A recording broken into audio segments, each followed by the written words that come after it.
SRPF गट क्रमांक 7 दौंडचा ग्राउंडचा कडाप लागला एकाच दाप्रमाणे. आणि मी जो तुम्हाला याच्या अगोदर ग्राउंडचा जो कडाप तुम्हाला सांगितला होता, जो काही अंदाज सांगितला होता, तो 100% या ठिकाणी लागलेला आहे. नाहीतर मागचे जे काही व्हिडिओ आहे SRPF गट क्रमांक 5 दौंडचे तुम्ही बघू शकता. आणि हा जो कडाप आहे, ह्या कडाप तुम्ही बघून घ्या. जो काही मी तुम्हाला कडाप सांगितला तेवढाच कडाप लागला SRPF गट क्रमांक 5 दौंडचा एकाच दाप्रमाणे लागला. तर पहा, SC कॅटेगरीचा जो कडाप आहे 95 गेला आहे, विजय कॅटेगरीचा जो कडाप आहे 95 गेला आहे, NTP कॅटेगरीचा जो कडाप आहे 95 गेला आहे, NTC कॅटेगरीचा कडाप 95 गेला आहे, NTD कॅटेगरीचा जो कडाप आहे 95 या ठिकाणी, OBC कॅटेगरीचा 95 गेला आहे, SCBC कॅटेगरीचा 95 गेला आहे, EWS कॅटेगरीचा 93 गेला आहे आणि ओपन कॅटेगरीचा 97 गेलेला आहे. आणि त्याचबरोबर तुम्ही बघू शकता खेळाडू, प्रकल्पग्रस्त, भूकंपग्रस्त, माजी सैनिक, अंशकालीन पदवीधर, पोलीस पाल्य, गृहरक्षक दल, अनाथ. ठीक आहे, तर बघू शकता हे सर्व काही लिस्ट आहे, मोठी लिस्ट या ठिकाणी आहे.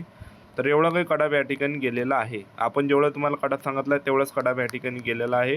100% जो आहे विद्यार्थी मित्रांनो, या ठिकाणी आपला जो अंदाज आहे या ठिकाणी लागला आहे.